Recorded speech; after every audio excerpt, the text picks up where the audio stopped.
السلام علیکم ورحمۃ اللہ وبرکاتہ۔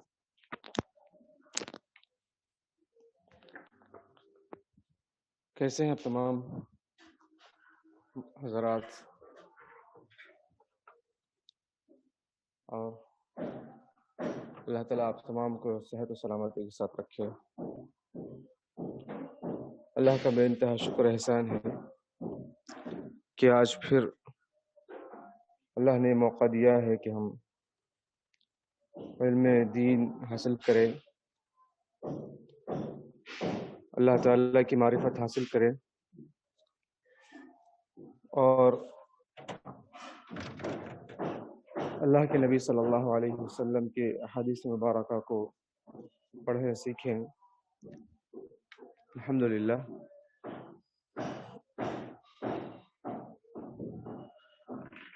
گزشتہ کلاس میں عقید واسطیہ کی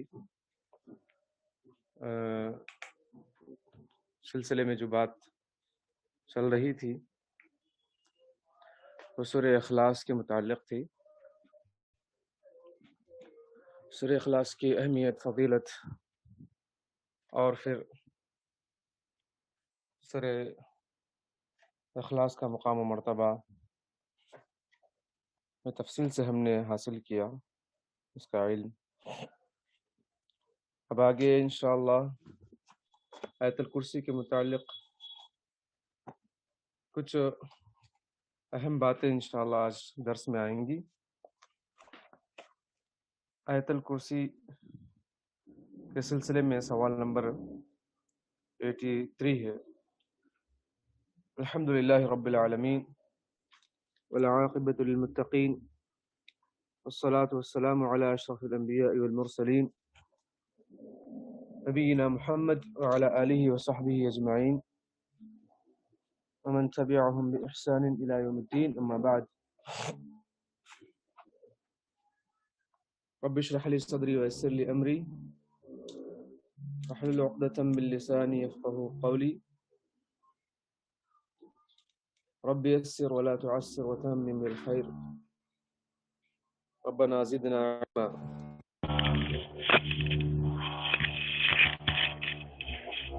آیت الکرسی کے متعلق ایک سوال ہے کہ مصنف علیہ الرحمہ کا آیت الکرسی کو یہاں ذکر کرنا کسی مقصد کے لیے ہے، یعنی کس مقصد کے لیے یہاں پر انہوں نے ذکر کیا، اور اس سے علماء کے استنباط کردہ کون کون سے مسائل آپ یہاں پر بیان کر سکتے ہیں۔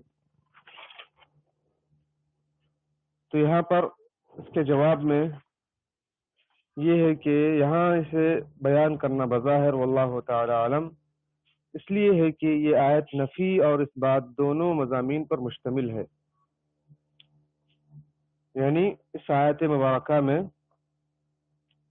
اللہ تعالیٰ کے بعض صفات کا ذکر ہے جس میں اللہ تعالیٰ یہ کام کرنے والا ہے، یہ کام کرنے والا ہے، اس طرح کی بات بیان کی گئی، اور پھر کچھ صفات ایسی ہیں کہ اللہ تعالیٰ ایسا نہیں کرتا، ایسا نہیں کرتا، ایسا نہیں کرتا، اس کو ایسا نہیں ہوتا ہے۔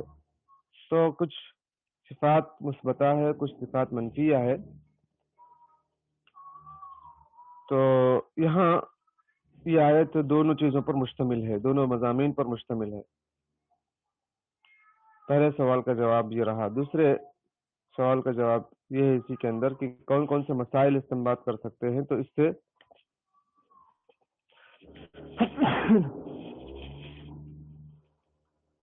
اس سے کچھ تقریباً 17 مسائل یہاں پر بیان یا استنباط کر سکتے ہیں۔ نمبر 1، اللہ تعالیٰ کی الوہیت کا اثبات ہم کر سکتے ہیں، اور اس میں اس کے منفرد ہونے کا بیان بھی ہے کہ اللہ تعالیٰ ہی عبادت کے لائق ہے۔ تو اس آیت سے ہم یہ ثابت کر سکتے ہیں، اور پھر یہی کہ اللہ تعالیٰ اکیلا ہے، اس کا کوئی شریک نہیں ہے۔ اور دوسری صفت یا دوسرا اس کے اندر جو مسئلہ ہے صفت حیات کا مسئلہ ہے، اس کو ہم ثابت کر سکتے ہیں کہ یہ ذاتی صفات میں سے ہے۔ اللہ تعالیٰ ہی عبادت کے لائق ہے، وہی اکیلا ہے۔ الحی، وہی زندہ ہے اور زندہ رہنے والا اور دوسروں کو زندہ رکھنے والا۔ الحی الدائم الباقی الذی لہ کمال الحیات، ایسا ہمیشہ زندہ رہنے والا کہ جس کے لیے کمال حیات ہے، کبھی اس کو موت نہیں آتی ہے۔ والذی لا سبیل للفناء علیہ، یعنی کبھی وہ فنا نہیں ہوتا ہے۔ تو یہ صفت اللہ تعالیٰ کی ہے، تو اس سے ہمیں اللہ تعالیٰ کی صفت حیات کا علم ہوتا ہے، اور یہ صفت اللہ تعالیٰ کے ذاتی صفات میں سے ہے۔ اور تیسری بات ہمیں یہ معلوم ہوتی ہے کہ صفت قیومیت کا اثبات بھی ہو رہا ہے۔ قیوم، اللہ لا الہ الا هو الحی القیوم، تو اللہ تعالیٰ کی صفت قیوم ہے۔ قیوم کا معنی جو بذات خود قائم ہو اور اپنے غیر سے بے نیاز ہو، اور اس کے ساتھ ساتھ دوسروں کو قائم رکھنے والا ہو، تو یہ قیوم کا معنی ہے۔ القائم بنفسه المقیم لغیرہ فهو غنی یا غنی عن خلقہ وخلقہ محتاجون الیہ، تو یہ مطلب ہے کہ اللہ تعالی بذات خود قائم ہوا اور اپنے غیر سے بے نیاز ہوا، اور دوسروں کو بھی قائم رکھنے والا ہے اللہ تعالی۔ اور یہ بھی وارد ہے کہ الحی القیوم دونوں اسم اعظم ہے، کیونکہ یہ دونوں نام صفات کمال پر سب سے بڑھ کر مشتمل ہے۔ تمام کی تمام ذاتی صفات الحی نام کی طرف پلٹ رہی ہیں، اور تمام کی تمام فعلی صفات القیوم نام کی جانب لوٹ رہی ہیں، اسی لیے اسم اعظم ہے کہ ورد ان الحی القیوم هو الاسم الاعظم الذي اذا دعي به اجاب واذا سئل به اعطى، اور اس وجہ سے بھی کہ یہ اسم اعظم ہے کہ اللہ تعالیٰ سے جب ان صفات کے وسیلے سے مانگا جائے تو اللہ تعالیٰ ضرور دعا کو قبول فرماتے ہیں، جب مانگا جائے تو اللہ تعالیٰ سے تو وہ ضرور عطا کرتے ہیں۔ تو لدلالة الحي على الصفات الذاتية ودلالة القيوم على الصفات الفعلية، کہ تمام کی تمام ذاتی صفات الحی کے نام کی طرف پلٹ رہی ہیں، اور تمام کی تمام فعلی صفات القیوم نام صفات کی صفت کی طرف پلٹ رہی ہیں، اللہ کے نام کی طرف پلٹ رہی ہیں۔ فالصفات كلها ترجع إلى هذين الاسمين الكريمين العظيمين ولكمال قیومیته۔ اور چوتھی صفت یا چوتھا مسئلہ ہمیں معلوم ہو رہا ہے کہ اللہ تعالیٰ اللہ تعالیٰ کو اونگ نہیں آتی ہے، نیند نہیں آتی ہے، اور عاجز آنے سے اللہ تعالیٰ پاک ہے۔ کسی بھی چیز کو کرنا چاہتا ہے تو ضرور کرتا ہے، کوئی چیز اللہ تعالیٰ کو روک نہیں سکتی، عاجز نہیں کر سکتی، کیونکہ یہ چیزیں کمال حیات، کمال قیومیت اور کمال قدرت کے منافی ہے۔ اس وجہ سے اللہ تعالیٰ کو نہ اونگ آتی ہے، نہ نیند آتی ہے، اور نہ ہی اللہ تعالیٰ کوئی کام کرنے سے عاجز ہے۔ لا تأخذه سنة ولا نوم، السنة سمانا عربی میں نعاس، اونگ، وهو نوم خفیف، وہ ہلکی سی نیند ہوتی ہے، ويكون في العين فقط، صرف آنکھ جیسے بند ہوتے ہیں ہلکا سا تھوڑی دیر کے لیے۔ اور جو نیند ہے وہ نوم اقوى من السنة، جو اونگ سے بھی زیادہ گہری ہوتی ہے۔ وهو اخو الموت ويكون في القلب، اور یہ موت کی بھائی بہن ہے نیند، اور یہ یعنی انسان پورے اطمینان قلب سے آرام کرتا ہے۔ اور نوم خفیف جو السینہ ہے وہ اتنا اطمینان اس کے اندر نہیں رہتا، بہل تھوڑا آنکھیں بند ہوتی ہیں۔ تو اس سے ہمیں معلوم ہوتا ہے کہ اللہ تعالیٰ اتنا عظیم ہے اتنا قدرت اور طاقت والا ہے کہ اسے کوئی چیز عاجز نہیں کر سکتی، نہ اونگ نہ نیند۔ انسان کو یہ سب چیزیں عاجز کر دیتی ہے۔ انسان چاہتا ہے نہیں سونا، لیکن وہ نیند اسے عاجز کر دیتی ہے۔ انسان کچھ نہیں کر سکتا، جب اس کو گہری نیند لگ جائے تو پھر اس کو سونا لازمی ہو جاتا ہے، لیکن اللہ تعالیٰ کے لیے ایسی کوئی چیز عاجز نہیں کر سکتی۔ اور پانچویں بات اس سے معلوم ہوتی ہے کہ اس کے وسیع علم اور وسیع ملک کا اس بات ہے۔ اللہ تعالیٰ بہت وسیع علم والا ہے۔ لہ ما فی السماوات وما فی الارض من ذا الذی یشفع عنده الا باذنہ یعلم ما بین ایدیہم وما خلفہم۔ اور چھٹویں بات کہ اس کی اجازت کے ساتھ شفاعت کے روا ہونے کا اس بات ہے۔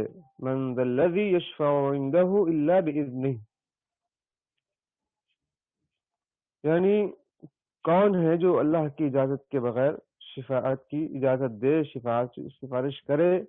یعنی اللہ تعالیٰ جسے اجازت دے وہی سفارش کر سکتا ہے، یعنی کوئی نہیں ہے جو اللہ کی اجازت کے بغیر اللہ کے پاس اس کی سفارش کرے۔ تو شفاعت کہتے ہیں سوال الخیر للغیر، بمعنى ان يسأل المؤمن ربه ان يغفر الذنوب وجرائم بعض المؤمنين، لكنها بالكل لله سبحانه فلا تكون إلا بإذنه أي بأمره، وذلك لكبريائه وعظمته سبحانه وتعالى، لا يستطيع أحد أن يتقدم إليه بالشفاعة عنده لأحد إلا بعد أن يأذن أو أن يؤذن۔ تو کہتے ہیں کہ شفاعت کا مطلب یعنی کسی دوسرے کے لیے خیر کا سوال کرنا کسی اور کے سامنے، یعنی مطلب یہ ہے کہ مومن کا اپنے رب سے دوسروں کے لیے، اپنے بعض مومن بھائیوں کے لیے سوال کرنا کہ اللہ تعالیٰ ان کے گناہ کو معاف کر دے، ان کے جرائم کو بخش دے۔ لیکن یہ کس کی ملکیت ہے سفارش؟ اللہ تعالیٰ کی ملکیت ہے۔ تو اللہ ہی کے حکم سے وہ بندہ کر سکتا ہے اللہ کے سامنے، کیونکہ اللہ تعالیٰ کی بڑی عظمت ہے، بڑی کبریائی والا ہے، اس کے سامنے کوئی بھی اللہ کی اجازت کے بغیر سفارش کرنے کی ہمت نہیں کر سکتا، طاقت نہیں رکھ سکتا۔ اور اس سے صفت کلام کا اس بات بھی ہو رہا ہے کہ اللہ تعالیٰ بات کرتا ہے۔ اور پھر آٹھویں بات صفت علم کا اس بات ہو رہا ہے، اور اس کے ماضی حال اور مستقبل کی تمام باتوں کو احاطہ کرنے کا اس بات ہو رہا ہے۔ یعلم ما بین ایدیہم وما خلفہم، علمه واطلاعه محيط بالأمور الماضية والمستقبلة فلا يخفى عليه منها شيء ولا يحيطون بشيء من علمه إلا بما شاء، أي العباد لا يعلمون شيئا من علم الله إلا ما علمهم الله إياه على ألسنة رسله وبطرق وأسباب متنوعة۔ تو اللہ تعالیٰ ہی یہ جو جانتا ہے جو کچھ کے ماضی میں ہو چکا ہے یا آگے ہونے والا ہے، اس پر کوئی چیز مخفی نہیں ہے۔ اور اس بات کا اس بات کہ وہ بھولتا ہے نہ غفلت کا شکار ہوتا ہے، اور نہ ہی کوئی کام اسے دوسرے کام سے بے توجہ بنا دیتا ہے۔ تو ہم ایک سے دو کام نہیں کر سکتے، ایک کام کر رہے ہیں تو دوسرا اگر کام کرنے لگ جائیں تو پھر وہ بے توجہی ہو جاتی ہے اس کام پر، پہلے والے کام پر۔ تو ایک ساتھ ہم دو تین کام نہیں کر سکتے، لیکن اللہ تعالیٰ ایک نہیں دو نہیں، وہ بے انتہا کاموں کو تنہا کرتا ہے اور ایک کام دوسرے کام سے بے توجہ نہیں بناتا ہے۔ اور نہ اللہ تعالیٰ کسی بھی چیز کو بھولتا ہے اور نہ ہی غفلت کا شکار ہوتا ہے۔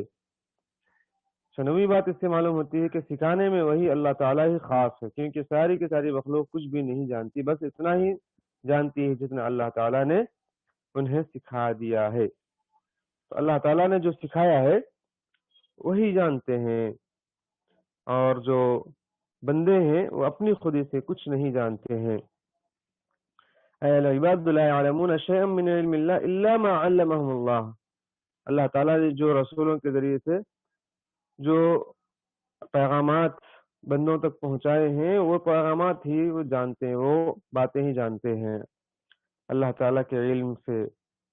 وسع کرسیہ السماوات والارض، تو اس میں اللہ تعالیٰ کی کرسی کی عظمت کا اس بات ہو رہا ہے کہ جو اللہ تعالیٰ کی عظمت کو بیان کرنے والی ہے، تو جو چیز اتنی عظیم ہے تو پھر اس کے بنانے والے کی عظمت کا اس سے اس بات ہو رہا ہے۔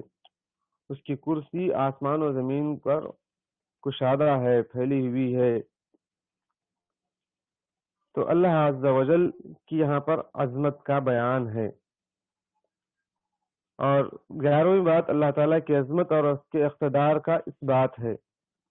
12ویں بات اللہ سبحانہ و تعالیٰ کی صفت علو کا اس بات ہے، وَهُوَ الْعَلِيُّ لَهُ الْعُلُوُّ الْمُطْلَقُ علو الذات بكونه فوق جميع المخلوقات، وعلى العرش استوى، وعلو القدر فله كل صفات الكمال ونعوت الجمال، وعلو القهر فهو القادر على كل شيء المتصرف في كل شيء لا يمتنع عليه شيء۔ تو اللہ عز و جل یعنی مطلق اس کے لیے علو ہے، علو ذات ہے، وہ ہر چیز پر بلند ہے، تمام مخلوقات پر، حتیٰ کہ عرش پر بھی، عرش سے بھی وہ بلند ہے، اور عرش پر مستوی ہوا، اور قدرت کے اعتبار سے بھی وہ اس کی تمام صفات کمال ہے، اور اللہ تعالیٰ کی قدر کے اعتبار سے بھی اس کی تمام صفات عالی صفات ہیں، اور قہر کے اعتبار سے بھی اللہ تعالیٰ ہر چیز پر قدرت رکھنے والا ہے، ہر چیز میں تصرف کرنے والا ہے، کوئی چیز اس کو روک نہیں سکتی، جو چاہتا ہے اللہ تعالیٰ وہ کرتا ہے، کن فیکون سے معاملہ طے کرتا ہے، حل کرتا ہے۔ 13ویں بات یہ کہ کمزور بات کی نفی سے قوی بات کی نفی کرنے کا بیان ہے یہاں پر، کیونکہ جس پر اونگ غالب نہ آ سکتی ہے تو اس پر نیند غالب کس طرح آ سکتی ہے؟ تو یہاں پر اسی لیے یہاں پر کہا گیا کہ لا تأخذہ سنۃ، اس کو اونگ بھی نہیں آتی ہے، تو جس کو اونگ نہیں آتی ہے تو اس کو نیند کیسے آ سکتی ہے، وہ کیسے غفلت کا شکار ہو سکتا ہے؟ اس کے بعد یہ کہ اللہ تعالیٰ کی مشیت کا اس بات ہو رہا ہے، من ذا الذی یشفع عندہ الا باذنہ، یعنی اللہ کی اجازت کے بغیر، اس کی مشیت کے بغیر کون اللہ تعالیٰ کے پاس سفارش کر سکتا ہے؟ یعنی کوئی نہیں کر سکتا ہے۔ اور مشرکین کی اس بات کی تردید جو اپنے بتوں کی سفارش کے قائل ہیں، اس کا بھی رد ہو رہا ہے کہ مشرکین کیا کہتے تھے، یہ ہمارے بزرگان دین ہیں، یہ ہماری سفارش کر لیں گے، ہم اگر ان کو خوش کر دیں گے تو ہماری اللہ کے پاس یہ سفارش کر لیں گے، تو ہمیں کوئی فکر نہیں ہے، ہم آسانی سے جنت میں چلے جائیں گے۔ تو یہ بات ان کے ذہنوں میں تھی، تو اس کا رد ہو رہا ہے کہ کوئی بزرگ، کوئی ولی، کوئی پیر، کوئی مرشد اپنے طور پر کسی کی سفارش کرنے کا استحقاق نہیں رکھ سکتا، طاقت نہیں رکھ سکتا۔ ہاں، جس کو اللہ تعالیٰ اجازت دے وہی کر سکتا ہے، جس کے بارے میں اجازت دے وہی کر سکتا ہے۔ وَكَمْ مِن مَلَكٍ فِي السَّمَاوَاتِ لَا تُغْنِي شَفَاعَتُهُمْ شَيْئًا إِلَّا مِن بَعْدِ أَن يَأْذَنَ اللَّهُ لِمَن يَشَاءُ وَيَرْضَىٰ، یعنی کتنے ہی فرشتے ایسے ہیں، وَكَمْ مِن مَلَكٍ فِي السَّمَاوَاتِ وَالْأَرْضِ، زمین و آسمان، لَا تُغْنِي شَفَاعَتُهُمْ شَيْئًا، ان کی سفارش کوئی بھی فائدہ نہیں دیتی ہے، إِلَّا مِن بَعْدِ، ہاں مگر اس کے بعد کہ اللہ تعالیٰ جس کو اجازت دے، جس کے لیے اجازت دے اور جس سے راضی ہو جائے، من بعد اذن اللہ لمن یشاء ویرضى، تو یہ اللہ تعالیٰ کی ہی قدرت ہے، جس کو چاہتا ہے سفارش کی اجازت دے سکتا ہے۔ اور اس میں یہ بھی بات معلوم ہوتی ہے کہ فرقہ قدریہ، رافضیہ وغیرہ کی تردید ہو رہی ہے، جو اس بات کے قائل ہیں کہ اللہ تعالیٰ اشیاء کے متعلق پہلے سے کچھ نہیں جانتا، بلکہ ان کے واقع ہونے کے بعد جانتا ہے۔ تو اللہ تعالیٰ نے ان کی اس جاہلانہ بات سے بہت بلند ترین، اللہ تعالیٰ ان کی اس جاہلانہ بات سے بہت بلند ترین ہے۔ تو یہاں پر وہ لوگ یہ کہتے تھے کہ اللہ تعالیٰ بندوں کے افعال سے ناواقف ہے، جو کام ہوتا ہے تو ہونے کے بعد اللہ تعالیٰ اس سے واقف ہے، لیکن اللہ تعالیٰ نے یہاں پر کیا کہا؟ یعلم ما بین ایدیہم وما خلفہم، ان کے آگے کیا ہونے والا ہے، ان کے پیچھے کیا ہونے والا ہے، ان کا حال، ان کا ماضی، ان کا مستقبل سب جانتا ہے۔ تو اس سے بالکل بات واضح ہو چکی کہ جو کچھ کام ہوا وہ یا ہو رہا ہے یا ہوگا سب اللہ تعالیٰ ہی کے علم میں ہے، وہی اس سے بخوبی واقف ہے، اس سے پہلے کوئی واقف نہیں ہے۔ 17ویں بات اور آخری بات کہ ان لوگوں کی تردید جو گمان کرتے ہیں کہ کرسی سے مراد اس کا علم ہے یا اس کی قدرت ہے یا اس کا ملک ہے، اس طرح کے دیگر اقوال باطلہ کی تردید جو اہل بدعت نے بیان کیے ہیں۔ تو بعض لوگ اللہ تعالیٰ کی کرسی سے مراد اس کا علم لیتے ہیں، یعنی اللہ تعالیٰ کا علم یہاں پر بیان کرنا مقصود ہے کہتے ہیں، یا اس کی قدرت کہ اللہ تعالیٰ اس بات پر قادر ہے زمین و آسمان پر ہر چیز پر، یا اس کی بادشاہت مراد لیتے ہیں۔ لیکن یہ اقوال باطلہ ہے جو اہل بدعت کے ہے، بلکہ کرسی سے مراد اللہ کی کرسی ہے اور موضع القدمین ہے، پیر رکھنے کی جگہ ہے اللہ تعالیٰ کی۔ تو اللہ عز و جل بڑی قدرت والا، بڑی طاقت والا ہے۔ ولا یؤوده حفظهما، یعنی کوئی چیز اس کو یعنی اس پر جو ہے شاق نہیں ہے اور اس پر بھاری نہیں ہے، یعنی یہ عالم کی حفاظت، یہ زمین یا آسمانوں کی حفاظت اس کے لیے کوئی جو ہے مشکل نہیں ہے۔ ولا یؤوده حفظهما، ان دونوں کی حفاظت انہیں نہیں تھکاتی، اللہ تعالیٰ کو نہیں پریشان کرتی ہے، مشقت میں نہیں ڈالتی ہے، چونکہ وہ کمال قدرت والا ہے، کمال طاقت رکھنے والا ہے۔ تو اللہ عز و جل بہت ہی زیادہ عظیم ہے۔ اب ایک سوال یہ ہے اس کے بعد، سوال نمبر 74 میں، کہ اللہ تعالیٰ کی کتاب میں آیت الکرسی ہی سب سے عظیم ترین آیت کیوں ہے؟ تو اس کا جواب یہ ہے کہ اس لیے کہ یہ اللہ تعالیٰ کے اسماء الحسنہ اور بلند صفات پر مشتمل ہے۔ جو اسماء و صفات اس آیت میں جمع کیے گئے ہیں وہ کسی دوسری آیت میں نہیں ہیں۔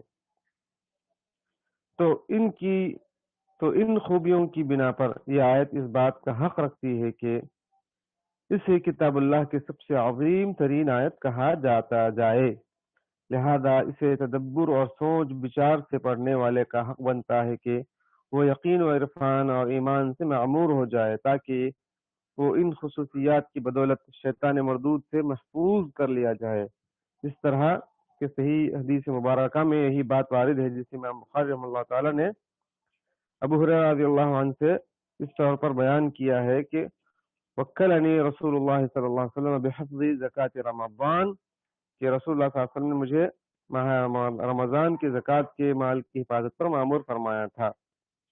جو ایک طویل حدیث ہے، تو اللہ کے رسول صلی اللہ علیہ وسلم نے جسے حضرت ابو ہریرہ رضی اللہ عنہ کو کہا کہ تم اس کی حفاظت کرو، اس رمضان میں جو زکات کے مال آیا ہے تو اس پر نگران بنایا تھا۔ تو اس موقع پر شیطان انسانی شکل میں آ کر اپنے فقر فاقے کا اظہار کیا کہ میں بیوی بچے والا ہوں، غریب ہوں، کچھ مجھے دے دو۔ تو پھر وہ آیا اور جو ہے کچھ لے کر چلا گیا۔ پھر ایسے ہی دوسرے دن بھی آیا، اپنی جو ہے فقر و محتاجی کا اظہار کیا، تو ابو ہریرہ رضی اللہ عنہ نے اس کو کچھ دے دیا۔ پھر تیسری مرتبہ بھی ایسے ہی ہوا۔ اس کے بعد یا تیسری یا چوتھی مرتبہ جب آیا تو وہ پکڑ لیا اور کہا کہ جو ہے میں تجھے اب نہیں چھوڑوں گا، اس کو کچھ نہیں دوں گا۔ تو اس کے بعد اس نے کہا کہ دیکھو تم یہ آیت پڑھ لو، یہ آیت الکرسی پڑھ لو، ایک چیز تم کو بتاؤں گا، تو تمہارے پاس کوئی شیطان قریب نہیں آئے گا۔ تو وہ جو ہے یہ آیت الکرسی پڑھنے کے لیے برست آیا اور وہ چلا گیا۔ تو پھر نبی صلی اللہ علیہ وسلم سے جب صبح ہوئی تو انہوں نے یہ تفصیلات ذکر کیا ہے، تو آپ صلی اللہ علیہ وسلم نے فرمایا ہاں بالکل صحیح ہے، کبھی کبھار جھوٹا بھی سچ بول دیتا ہے۔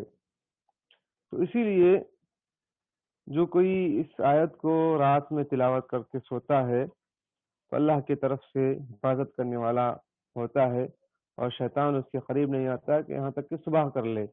ولهذا كان من قرأ هذه الآية في ليلة لم يزل عليه من الله حافظ ولا يقربه شيطان حتى يصبح.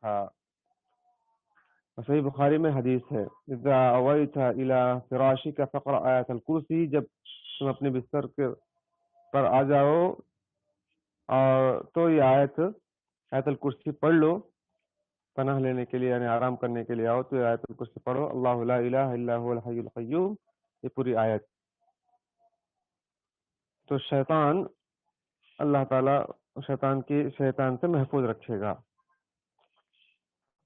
اب یہاں پر ایک سوال آ رہا ہے جو متن ہے، وقوله سبحانہ وتعالی هو الاول والآخر والظاہر والباطن وهو بكل شيء علیم.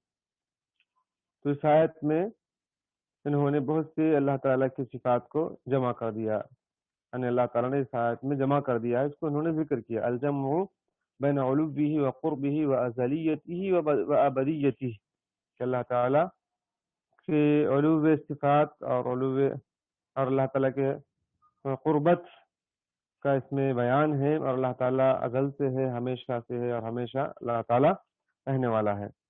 تو اللہ تعالیٰ کے اس فرمان اقدس سے آپ کیا معنی سمجھ رہے ہیں؟ ایک سوال ہے. اس کا ترجمہ کیا ہے آیت کا؟ وہی پہلے ہے، وہی پیچھے، وہی ظاہر ہے، وہی مخفی ہے، اور وہ ہر چیز کو بخوبی جاننے والا ہے. تو جواب یہ ہے کہ رسول اللہ صلی اللہ علیہ وسلم نے بذات خود ان چاروں اسما کی تفسیر بیان فرمائی ہے. حدیث کی روشنی میں ہم یہ جان سکتے ہیں. الاول انت الاول فلیس قبلک شیء، اللہ هو الاول کی تفسیر ہے. تو اس کا مطلب کیا ہے؟ تو اول ہے کہ تجھ سے پہلے کوئی چیز نہیں.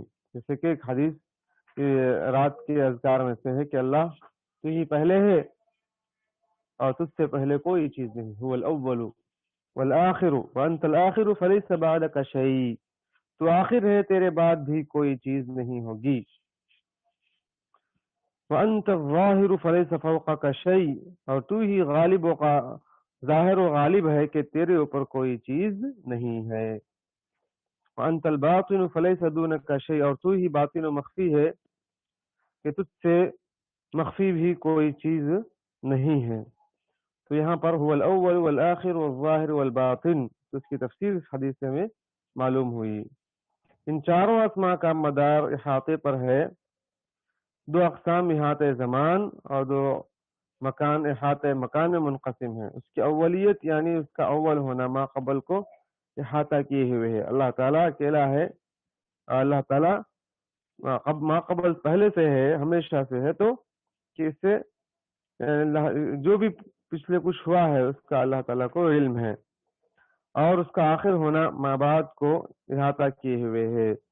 اور اس کی ظاہریت اور باطنیت یعنی اس کا ظاہر اور باطن ہونا، ہر ظاہر و باطن کو احاطے میں لیے ہوئے ہے. یعنی اللہ تعالیٰ ہر ظاہر چیز کو جانتا ہے اور ہر باطن چیز کو جانتا ہے جو پوشیدہ ہے.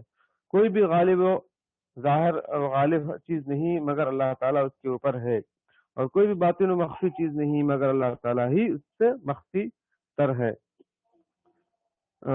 اللہ تعالیٰ نے اس کو بخوبی جانتا ہے. الاول میں اس کی قدامت، الآخر میں اس کی بقا اور دوام کا ذکر ہے. الظاہر میں اس کی بلندی اور عظمت، اور الباطن میں اس کی قربت اور نزدیکی آیا ہے، ظاہر ہے. یعنی اللہ تعالیٰ باطن ہے تو مطلب اتنا نزدیک ہے اللہ تعالیٰ کہ اللہ تعالیٰ ہر چیز کو جانتا ہے، اور اللہ تعالیٰ ظاہر ہے تو اس کی بلندی عظمت کا اس میں اظہار ہے. اللہم انت الاول فلیس قبلک شیء وانت الآخر فلیس بعدک شیء وانت الظاہر فلیس فوقک شیء وانت الباطن فلیس دونک شیء. تو یہاں پر اس کے بعد وَهُوَ بِكُلِّ شَيْءٍ عَلِيمٌ یہ آیت ہے، اور وہی ہر چیز کو جانتا ہے. تو وَهُوَ الْعَلِيُّ الْعَظِيمُ یہ آیت کریمہ میں اس کی صفت علم کا اس بات ہو رہا ہے، اور صفت ذاتی، اور یہ صفت ذاتی صفات میں سے ہے. اللہ تعالیٰ جانتا ہے، اس کے علم نے تمام ظاہری، باطنی، پوشیدہ اور مخفی امور اور پھر سابقہ آمدہ تمام افعال کو گھیرے میں لیا ہوا ہے، یعنی سب چیزیں اور ان کے متعلقہ تمام معلومات اللہ تعالیٰ کے احاطہ علم میں ہے۔ قد احاط علمه بكل شيء من الامور الماضية والحاضرة والمستقبلة ومن العالم العلوي والسفلي ومن الظواهر والبواطن لا يعزب عن علمه مثقال ذرة في الارض ولا في السماء۔ اس کے علم سے کوئی چیز نہ زمین میں نہ آسمان میں، کوئی ذرہ برابر بھی کوئی چیز اللہ تعالیٰ کے علم سے مخفی نہیں ہے، چھپی ہوئی نہیں ہے۔ تو شاہد کیا ہے اس آیت کریمہ سے؟ اثبات هذه الاسماء الکریمہ للہ، ان اسماء کریمہ کا اللہ تعالیٰ کے لیے اس بات کرنا ہے، المقتضیۃ لاحاطتہ بکل شیء، جو ہر چیز کے احاطے کا تقاضا کرتی ہیں کہ اللہ تعالیٰ ہر چیز کو جانتا ہے، زمانی طور پر، مکانی طور پر، وہ کس وقت ہوگا، کس جگہ ہے، اطلاعا وتقدیرا وتدبیرا تعالی وتقدس علوا کبیرا، اللہ تعالی یعنی ہر عیب سے پاک ہے اور بلند و بالا ہے۔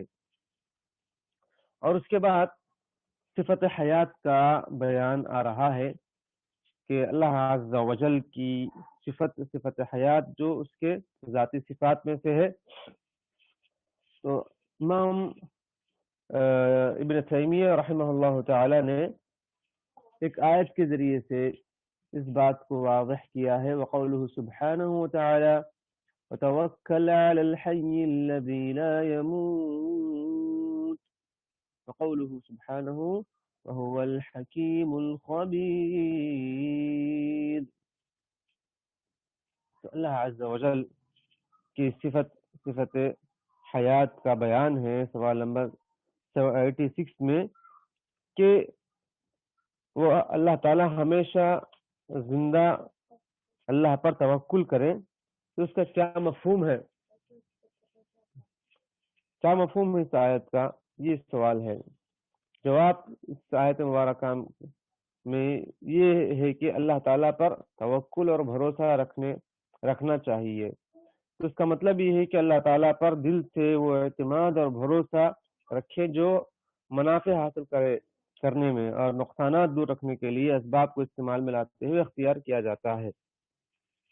یعنی توکل کا مطلب بیان کیا جا رہا ہے کہ توکل یعنی بھروسہ، ایسا بھروسہ کہ اس کے اسباب اختیار کیے جائیں اور اس کے نقصانات سے دور رہتے ہوئے پھر اللہ تعالیٰ پر بھروسہ کریں۔ پہلے یعنی جب پانی آ رہا ہے، معلوم ہے پانی آنے والا ہے، گھر ڈوبنے والے ہیں، تو احتیاطی تدابیر کر لیں مطلع ملنے پر کہ اس سے ہمیں کیسے بچنا ہے، اس کے بعد پھر اللہ پر بھروسہ کریں۔ تو جب ہمیں جو ہے وہ چیز فائدہ دے گی اور ہم جو ہے نیچے ٹھہرے ہوئے ہیں، پانی آ رہا ہے اور یہ کہہ رہے ہیں کہ جو ہے ہم نہیں ڈوبیں گے، تو پھر جو ہے یہ توکل نہیں ہے، اور یہ کہتے ہیں کہ مجھے اللہ پر بھروسہ، اللہ بچا لے گا، تو ایسا غلط ہے۔ تو اس کا مطلب کیا ہے کہ اللہ عز و جل اسباب کے ذریعے سے بندوں کی مدد کرتا ہے، جو دنیا میں اللہ تعالیٰ کا قانون ہے، اور یہ اسباب اختیار کرنا توکل کے منافی نہیں ہے، مخالف نہیں ہے، بلکہ واجب ہے۔ اور اس آیت مبارکہ میں صفت حیات کا اس بات ہو رہا ہے جو کہ ذاتی صفات میں سے ہے اللہ تعالیٰ کی۔ اس کی حیات اکمل ترین اور اتم ترین ہے، اس حیات کے اس بات سے تمام صفات کمال کا اس بات ہو رہا ہے، جبکہ کمال حیات کے منافی تمام متضاد صفات کی نفی ہو رہی ہے۔ اللہ تعالیٰ ہمیشہ سے زندہ رہنے والا ہے، زندہ رہے گا، زندہ ہمیشہ سے ہے، تو اس میں اللہ تعالیٰ کی صفت کمال کا اس بات ہے، اور اس کے علاوہ دیگر تمام صفت کمال کا اس بات ہو رہا ہے کہ تمام صفات کامل ہیں، اور اس کو یعنی اس کے مخالف جو صفات ہیں، متضاد جو صفات ہے، اس کی نفی ہو رہی ہے۔ جو ہمیشہ سے ہے، ہمیشہ رہنے والا ہے، تو اسے موت کی نفی ہو رہی ہے، اور اللہ تعالیٰ کے اللہ تعالیٰ سے اس کے جو ہے جو بھی متناقضات ہے، اس کی صفات کے متضاد چیزیں ہیں، اس سے نفی ہو رہی ہے۔ صفت حیات کو اپنے لیے خاص کرنے سے اس امر کی جانب اشارہ ہے کہ وہ ایسا زندہ ہے جس پر تمام مصلحتوں میں توکل اور بھروسہ کیا جا سکتا ہے۔ اللہ عز وجل وخص صفة الحياة إشارة إلى أن الحي هو الذي يوثق به في تحصيل المنافع، ولا حياة على الدوام إلا لله سبحانه وتعالى. وأما الأحياء المنقطعة حياتهم فإنهم إذا ماتوا ضاع من يتوكل عليهم. تو اللہ عز وجل کے لیے صفت حیات کا اس بات ہو رہا ہے، اور یہاں پر ایسا اللہ تعالیٰ کی صفت حیات کا اس بات ہو رہا ہے کہ جس پر تمام مصلحتوں میں بھروسہ کیا جا سکتا ہے، کیونکہ سوائے اللہ کے سب فانی ہیں۔ اللہ سبحانہ و تعالیٰ کے دائمی اور ہمیشگی والی زندگی کسی کی بھی نہیں ہے۔ تمام زندوں کو زندگی منقطع ہونے والی ہے، لہذا کسی دوسرے پر بھروسہ رکھنے والوں کے بھروسے سے اس وقت ضائع ہو جاتے ہیں جب وہ مر جاتے ہیں، یعنی جب کسی کی وفات ہو جاتی ہے، کوئی مر جاتے ہیں جس پر بھروسہ ہم کر رہے ہیں، تو پھر ہمارا بھروسہ کرنا اس پر ضائع اور بیکار ہے، کیونکہ وہ فانی ہے اور فانی چیز کسی کی کوئی مدد نہیں کر سکتی ہے۔ تو اللہ عز و جل جو اس کی صفت حیات جو ہمیشہ باقی رہنے والی صفت ہے، اللہ تعالی ہمیشہ باقی رہنے والا ہے، ذاتی صفات میں سے ہے، تو ہم اسی پر بھروسہ کریں، اسی سے مدد طلب کریں اور اسی سے آرزو اور امیدیں لگائے رکھیں ہر اچھے کام کے حاصل کرنے میں، اسی سے دعا کریں اور مخلوقات سے دعا کرنا، مخلوقات سے مدد مانگنا جیسے ہم اللہ سے مانگتے ہیں، اور مخلوقات کے سامنے عاجز ہونا، ان کے قدم چومنا اور ان کا آشیرواد لینا، اور اسی طریقے سے ان پر توکل اور اعتماد کرنا، یہ کسی بھی طور پر جائز نہیں ہے، صرف اللہ تعالیٰ ہی کے لیے خاص ہے۔ اچھا، اس کے بعد اللہ تعالیٰ کی صفت حکمت کا بیان بھی ہے، وَهُوَ الْحَكِيمُ الْخَبِيرُ۔ تو اللہ تعالیٰ کے نام میں مبارک میں الحکیم سے ہمیں کیا معنی سمجھ میں آتے ہیں، ایک سوال ہے۔ تو جواب یہ ہے کہ الحکیم حکمت سے ماخوذ ہے اور اس کے معنی ہیں، نمبر 1 عادل، قاضی اور اپنی مخلوق کے درمیان دینی، شرعی اور تقدیری حکم دینے والا، دنیا اور آخرت میں اسی کا حکم چلتا ہے۔ اللہ عز و جل ہی جو ہے ایسا کہ وہی تمام کے درمیان صحیح طریقے سے فیصلہ کرنے والا ہے۔ اللہ تعالیٰ کا فرمان ہے لَهُ الْحَمْدُ فِي الْأُولَى وَالْآخِرَةِ وَلَهُ الْحُكْمُ وَإِلَيْهِ تُرْجَعُونَ۔ دنیا و آخرت میں اس کی تعریف ہے، اس کے لیے فرما روائی ہے اور اس کی طرف تم سب پھیرے جاؤ گے۔ تو الحکیم کے دو معنی ہیں، ایک معنی یہاں پر بیان ہوا ہے انه الحاکم بین خلقه بامره الکونی وامره الشرعی فی الدنیا والآخرہ، اور دوسرا معنی انه المحکم المتقن للاشیاء مأخوذ من الحکمة وهي وضع الاشیاء في مواضعها، فهو سبحانه وتعالى الحاكم بين عباده الذي له الحكمة في خلقه وأمره ولم يخلق شيئا عبثا ولم يشرع إلا ما هو عین المصلحہ۔ تو الحکیم کا دوسرا معنی اس میں عربی میں بیان کیا گیا، اس کا مطلب یہ ہے کہ مضبوط اور پائیدار حکم دینے والا، تاکہ اس میں کسی طرح کی کوئی خرابی اور فساد راہ نہ پا سکے۔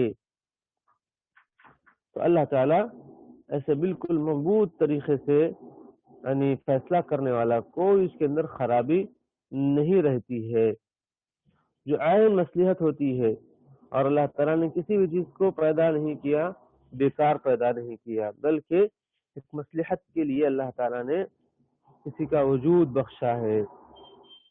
الخبیر اللہ تعالیٰ کی صفت یعنی علم خبرہ کا اس میں بیان ہے۔ تو وہ الحکیم، تو تو اللہ تعالیٰ کی حکمت کی کتنی اور کون کون سی اقسام ہیں؟ سوال نمبر 88 میں یہ سوال ہے. اس کا جواب کیا ہے کہ حکمت کی دو قسمیں ہیں جو درج ذیل ہیں. کیا کیا ہیں؟ نمبر 1 اس کی اپنی مخلوق کے متعلق حکمت کہ اول مخلوق کے لیے احکام صادر کرنا اور اس مخلوق کو انتہائی پختگی اور مضبوطی سے ایجاد کرنا، یہ ایک قسم ہے. تو اللہ تعالیٰ کی جو حکمت ہے اس کی دو قسمیں ہیں، اس کی اپنی مخلوق کے متعلق حکمت، اور اس کی دو قسمیں ہیں کہ مخلوق کے لیے احکام صادر کرنا اور مخلوق کو انتہائی پختگی اور مضبوطی سے ایجاد کرنا. نمبر دوم اس مخلوق کو انتہائی پسندیدہ مقاصد کے لیے بنانا جو اللہ سبحانہ و تعالیٰ کو پسند ہے، جن کے حصول کے لیے اس نے ان کو پیدا کیا ہے اور جن کے لیے اس نے انہیں تخلیق کیا ہے. نمبر 2 کہ اس کی اپنی شریعت میں حکمت، اس کی دو ذیلی اقسام ہیں. ایک مخلوق کے لیے حکمت ہوئی اور اس کی دو ذیلی تقسیم کی گئی تھی، اور اس کی اپنے شریعت میں حکمت ہے اور اس کی بھی دو ذیلی تقسیم ہے. نمبر 1 شریعت کا مضبوطی اور احسان میں انتہائی درجے کا اعلیٰ ہونا. شریعت کیا ہے؟ بالکل محکم ہے، مضبوط ہے اور انتہائی درجے کی اچھی شریعت ہے جس میں سب کے لیے بہترین احکامات ہیں. نمبر 2 اس شریعت کا انتہائی بہترین اور پسندیدہ مقاصد کے لیے ہونا. تو یہ شریعت ایک عظیم مقصد کے لیے بیان کی گئی ہے اور عظیم حکمتوں پر موقوف ہے جن کی بنا پر وہ حمد کا حقدار کہتا ہے اللہ تعالیٰ. تو اللہ تعالیٰ حکیم ہے تو اپنی شریعت میں بھی اور اپنے مخلوق میں بھی. تو اللہ عز و جل بہت ہی حکیم ہے، جو بھی کرتا ہے، جو بھی فیصلہ دیتا ہے اللہ تعالیٰ پورے حکمت کے ساتھ دیتا ہے. تو اللہ عز و جل کی حکمت میں ہم مخلوق بہت ہی عجیب و غریب افکار رکھتے ہیں. اللہ تعالیٰ کیوں کسی کو جو ہے جلد اس کی موت دے دیتا ہے؟ اس کے چھوٹے چھوٹے بچے ہیں اور اس کی جو ہے بیوی ہے ابھی جوان ہے، یا پھر اللہ تعالیٰ نے کیوں اس کو بیمار کر دیا، کہ اللہ تعالیٰ نے کیوں اس کے ساتھ ایسا کیا ویسا کیا. تو پریشان ہو جاتے ہیں اللہ تعالیٰ کی اس کاموں پر، لیکن اللہ تعالیٰ اس کو بخوبی جانتا ہے اس کی کیا وجوہات ہیں، اللہ تعالیٰ بخوبی جانتا ہے. کوئی بھی اللہ تعالیٰ بندوں کے سلسلے میں کوئی بھی کام کر رہا ہے تو پوری حکمت کے ساتھ پسندیدہ مقاصد کے لیے اور انتہائی پختگی کے ساتھ وہ کام کرتا ہے. اور اپنی شریعت میں بھی جو احکام اللہ تعالیٰ نازل کرتے ہیں پوری مضبوطی کے ساتھ اور پوری جو ہے بہترین مقاصد کے لیے اور عظیم حکمتوں پر وہ موقوف شریعت کا اللہ تعالیٰ قانون بناتے ہیں. تو اس میں انسان کو کبھی بھی کوئی برا خیال نہیں کرنا چاہیے. اور اللہ تعالیٰ کی ایک اور صفت ہے وہو اللطیف الخبیر، وہی بڑا باریک بین باخبر ہے. تو اس کے معنی کے متعلق آپ کیا جانتے ہیں؟ سوال نمبر 89 میں. تو اللطیف اور الخبیر اس کے بارے میں کیا علم ہے؟ تو جواب کیا ہے؟ لطیف وہ ذات ہے جس کا علم اور جس کی خبریں انتہائی باریک بینی پر مبنی ہوں، حتیٰ کہ وہ پوشیدہ اور مضمر مخفی اور غیب اور مصالح کے باریکیوں اور گہرائیوں کو بھی بخوبی جانتا ہو.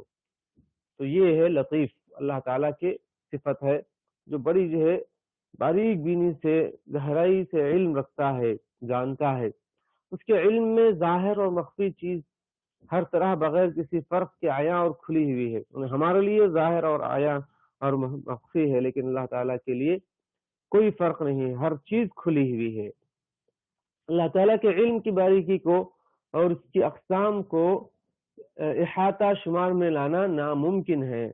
اللہ تعالیٰ کے علم کی باریکی کو ہم نہیں جان سکتے، وہ تو بندے کے وجود کے متعلق داخلی امور کی باریکیوں سے بھی آشنا ہے. ہمارے اپنے جو کام ہے، ہمارے اپنی جو چیزیں ہیں، اس کے متعلق بھی اللہ تعالیٰ ہمارے داخلی امور سے بھی واقف ہے اور اس کے خارجی امور کی باریکیوں سے بھی شناسا ہے. اللہ تعالیٰ جانتا ہے.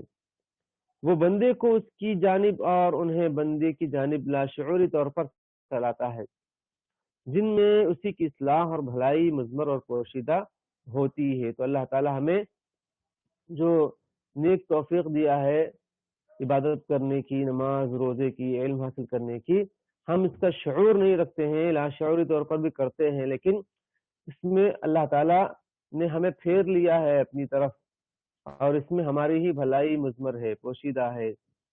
اس کی دوسری قسم اپنے خاص بندے اور اپنے دوست کے لیے لطف و کرم کے ساتھ وابستہ ہے. اللہ تعالیٰ کی جو صفت لطیفیت ہے تو اپنے خاص بندوں کے ساتھ شامل حال رہتی ہے، جس کے ساتھ وہ اپنے احسانات کو مکمل کرنا چاہتا ہے. وہ جیسا کہ حضرت یوسف علیہ السلام کے ساتھ کیا کہ یوسف علیہ السلام کو اپنے بچپن میں ماں سے باپ سے دور کر دیا، کوئی میں پھینک دیا. چھوٹے بچے کو کے بارے میں اس طرح کرنا بہت برا لگتا ہے، لیکن پھر اللہ نے اس کو کہاں پہنچایا؟ وہاں سے نکال کر بادشاہ کے محل میں پہنچایا. وہاں پر پورے ناز و نعم کے ساتھ وہ پلے بڑے، جوان ہوئے اور پھر وہاں سے اللہ تعالیٰ نے انہیں حکومت اور بادشاہت عطا کی. تو کیا اللہ تعالیٰ نے جو کچھ کیا بھلائی کے لیے کیا. اللہ تعالیٰ نے یوسف علیہ السلام کے ساتھ، ان کے والدین کے ساتھ، ان کے سائرین کے ساتھ جو کچھ کیا ان کی بہتری کے لیے کیا. شروع میں چیز بہت عجیب لگی، لیکن اخیر میں چلتے چلتے اللہ تعالیٰ نے انہیں باعزت بری بھی کیا اور بادشاہ بھی بنایا اور سب لوگ پھر ان کے محتاج بنے. پھر سب کو ان کا محتاج بنایا، ان کے بھائیوں کو ان کے سامنے لا کھڑا کیا. تو سب اللہ تعالیٰ کی حکمت ہے، دانائی ہے. الخبیر کا لفظ خبرہ سے بنا ہے، جس کا معنی کمال علم، علمی پختگی اور تمام اشیاء کا ان کی باریکیوں اور تفاصیل کے ساتھ احاطہ کرنا ہے. جب علم کی باطنی یعنی پوشیدہ اشیاء کی معرفت کی طرف اضافت کی جائے تو اسے خبر اور اس کے جاننے والے کو خبیر کے نام سے موسوم کرتے ہیں. تو جب اللہ تعالیٰ باطنی چیزوں سے باخبر ہے کہتے ہیں تو اس وقت اس کو کیا ہے؟ خبیر کہیں گے. کوئی چیز کے باطنی چیزوں سے واقفیت کو اس کا نام دیتے ہیں خبیر. تو اللہ سبحانہ و تعالیٰ کے ملک اور اس بادشاہی میں جو بھی چیز چلتی ہے یا کوئی چیز حرکت کرتی ہے، خواہ تو ذرے سے چھوٹی ہو، خواہ بڑی ساکن ہو یا متحرک، یا کوئی جان اطمینان پاتی ہے، تو ان تمام اشیاء کے متعلق اسے مکمل خبر اور واقفیت ہوتی ہے اللہ تعالی عز و جل کو. یہ لفظ لطیف کے قریب قریب ہی معنی رکھتا ہے. الخبیر اللطیف دونوں قریب قریب معنی رکھتے ہیں، اس لیے آپ ان دونوں اسما کو بعض آیات میں اکٹھے ہی پاتے ہیں. جیسے کہ یہ آیت ہے سورہ ملک کی آیت نمبر 14 ہے، الا يعلم من خلق وهو اللطيف الخبیر. کیا وہ بھی بے علم ہو سکتا ہے جو خود خالق ہو پھر باریک بین اور باخبر بھی ہو؟ تو کیا اللہ تعالی ایسے یعنی اتنا جو ہے عظیم ہے کہ جو ہر چیز کو باریک بینی سے جانتا ہے، تو اپنے مخلوق کے بارے میں وہ بے علم ہو سکتا ہے؟ ان کی کسی بھی چیز کے بارے میں، نیک لوگوں کے بارے میں یا برے لوگوں کے بارے میں انہیں علم نہیں ہے کہ نیک لوگوں کو ایسے ہی جو ہے بیار و مددگار چھوڑ دے گا اور گنہگاروں کو ایسے ہی انہیں بغیر سزا کے چھوڑ دے گا؟ اللہ تعالیٰ کو سب کچھ علم ہے،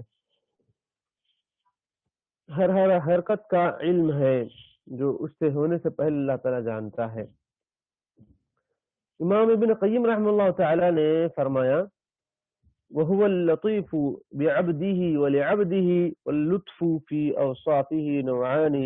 وہ ذات اپنے بندے کی انتہائی باریک اور گہری صفات سے واقف ہے اور وہ اپنے خاص بندے پر لطف کرم کرنے والا ہے. اس کے اوصاف میں سے لطف دو اقسام کا ہے. ایک ادراک اسرار الامور بخبرت واللطف عند مواقع الاحسان، یعنی ایک تو امور و معاملات کی باریکیوں کو پوری باریکی تہ تک جاننا، اور دوسرا احسانات اور نوازشات کرنے کے مواقع پر مہربانی فرمایا. تو اللہ عز و جل دو چیزوں سے دو طرح سے بھی اللہ تعالی لطیف ہے اور جانتا ہے. فَيُرِيكَ عِزَّتَهُ وَيُبْدِي لُطْفَهُ وَالْعَبْدُ فِي الْغَفَلَاتِ عَنِ الزَّشَّانِ، وہ تجھے اپنی عزت اور اپنا غلبہ دکھاتا ہے اور وہی اپنے لطف کرم کو بھی ظاہر کرتا ہے، جبکہ بندہ اس عظیم شان والے سے غفلتوں پر پڑا ہوا ہے، غفلتوں میں پڑا ہوا ہے. تو اللہ عز و جل وہی باریک بھی ہیں اور بندے وہ وہی اتنا ہی جانتے ہیں جتنا اللہ تعالیٰ نے انہیں علم سے نوازا ہے. صفت علم کا بیان سوال نمبر 90 میں اللہ تعالیٰ کی ایک صفت علم اس کا بیان ہے. تو درج ذیل آیات سے آپ کیا معنی سمجھ رہے ہیں؟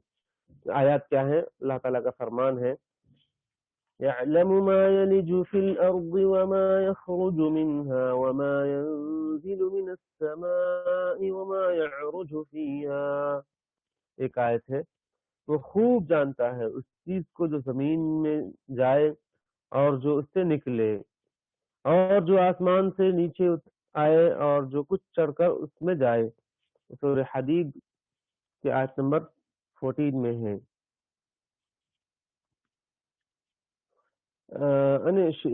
شروعات کی آیت میں ہے، آیت نمبر 3-4 میں ہے. اور دوسرا فرمان اللہ تعالیٰ کا یہ ہے، یعنی ان آیات سے ہمیں کیا معلوم ہوتا ہے؟ تو کون سی آیت؟ اور ایک یہی ہے سورہ انعام کی آیت نمبر 59، وعنده مفاتح الغيب لا يعلمها إلا هو ويعلم ما في البر والبحر وما تسقط من ورقة إلا يعلمها ولا حبة في ظلمات الأرض ولا رطب ولا يابس إلا في كتاب مبين. اور اللہ تعالیٰ ہی کے پاس ہے تمام مخفی اشیاء کے خزانے، ان کو کوئی نہیں جانتا بجز اللہ کے، اللہ کے علاوہ غیب کی چیزوں کو کوئی نہیں جانتا. اور وہ تمام چیزوں کو جانتا ہے جو کچھ خشکی میں ہے اور جو کچھ دریاؤں میں ہے، سمندروں میں ہے، اور کوئی پتا نہیں گرتا مگر وہ اس کو بھی جانتا ہے، یعنی اللہ عز و جل اس کو بھی جانتا ہے. اور کوئی دانہ زمین کے تاریک حصوں میں نہیں پڑتا، اور نہ کوئی تر اور نہ کوئی خشک چیز گرتی ہے، مگر یہ سب کتاب مبین میں ہے. اللہ عز و جل ہر چیز کو جانتا ہے. پتا بھی گرتا ہے تو جانتا ہے، اور تاریکیوں میں، زمین کی تاریکیوں میں کوئی چیز ہے، کوئی دانہ ہے، یا پھر اللہ تعالی آسمانوں میں ہے تو اس کو بھی جانتا ہے. نہ خشک نہ تر، ہر چیز کو اللہ تعالی جانتا ہے. تیسرا یہ فرمان اقدس اللہ تعالیٰ کا، یہ فرمان اس آیت سے ہمیں کیا معلوم ہوتا ہے؟ وہ آیت کیا ہے؟ وَمَا تَحْمِلُ مِنْ أُنثَىٰ وَلَا تَضَعُ إِلَّا بِعِلْمِهِ. سورہ فاطر کی آیت نمبر 11 ہے. اور نہیں حاملہ ہوتی کوئی مادہ اور نہیں جنتی مگر وہ اس کے علم میں ہے، یعنی کوئی بچہ نہیں جنتی وہ مگر اس کے علم میں ہے. اللہ تعالیٰ کے علم میں جو وہ بھی ہے جو ماں کے پیٹ میں ہوتا ہے کیا ہونے والا ہے. اور ایک آیت میں ہے لِتَعْلَمُوا أَنَّ اللَّهَ عَلَى كُلِّ شَيْءٍ قَدِيرٌ وَأَنَّ اللَّهَ قَدْ أَحَاطَ بِكُلِّ شَيْءٍ عِلْمًا، تاکہ تم جان لو کہ اللہ تعالیٰ ہر چیز پر قادر ہے، اور اللہ تعالیٰ نے ہر چیز کو باعتبار علم گھیر رکھا ہے.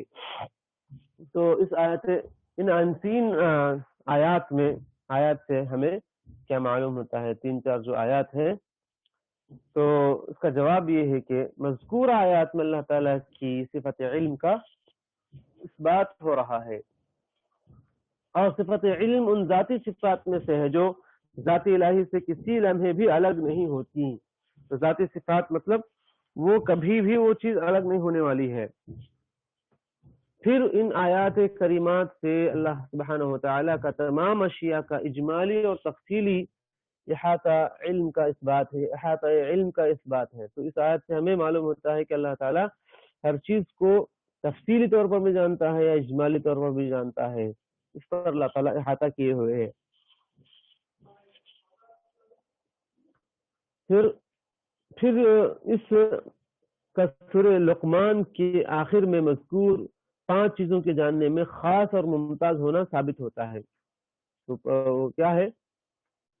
ان اللہ عنده علم الساعة وينزل الغيث ويعلم ما في الأرحام وما تدري نفس ماذا تكسب غدا وما تدري نفس بأي أرض تموت ان اللہ علیم خبیر. اللہ تعالیٰ ہی کے پاس قیامت کا علم ہے اور وہ یہ بھی جانتا ہے کہ کب بارش نازل ہوگی، اور جو کچھ ماؤں کے رحموں میں ہے وہ بھی جانتا ہے، اور یہ بھی جانتا ہے وما تدری نفس ماذا تکسب غدا کہ کل انسان کیا کرنے والا ہے وہ بھی جانتا ہے، اور کس زمین میں مرنے والا ہے وہ بھی اللہ تعالیٰ اس سے بھی واقف ہے. وما تدری نفس بأي أرض تموت. تو لہذا اللہ تعالیٰ کے علم میں ہر چیز ہے، اللہ تعالیٰ ہر چیز سے واقف ہے. تو اللہ عز و جل کی صفات ذاتی صفات میں سے ہے، اور اللہ عز و جل ہر چیز کو جانتا ہے. یہاں پر کوئی گفتگو کر رہے ہیں، وہ اپنے مائک کو آف کر لے.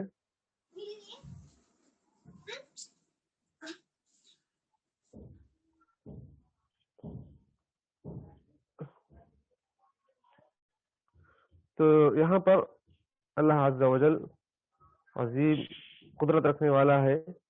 اللہ تعالیٰ ہر چیز سے واقف ہے، ہر چیز کو جانتا ہے. بندے کا علم اللہ تعالیٰ کا دیا ہوا علم ہے، تو انسان کو اس پر اللہ کا شکر ادا کرنا چاہیے، نہ کہ فخر کریں. اگر کسی کو اللہ تعالیٰ علم دے رہا ہے تو اللہ تعالیٰ کی عنایت ہے. بہرکیف اللہ تعالیٰ ہی ہر چیز کی چابی غیب کو جانتا ہے، اور اسی کے پاس اس کی کنجیاں ہیں. اور ان آیات سے اللہ تعالیٰ کی صفت قدرت کا بھی اثبات ہو رہا ہے، اور یہ بھی کہ اس کی ذاتی صفات میں سے اللہ تعالیٰ کی ذاتی صفات میں سے صفت قدرت بھی ہے. اور اللہ تعالیٰ کے اسماء مبارکہ میں سے ایک اسم القدیر بھی ہے،